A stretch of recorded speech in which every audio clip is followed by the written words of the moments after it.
I ain't even supposed to be posting right now. So tune in. God is not a vending machine. You don't just get to press a button or say a prayer and then 30 seconds later, boom, you get a blessing.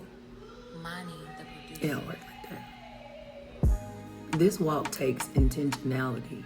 This walk is about a relationship. This is about obedience, surrender, and discipline.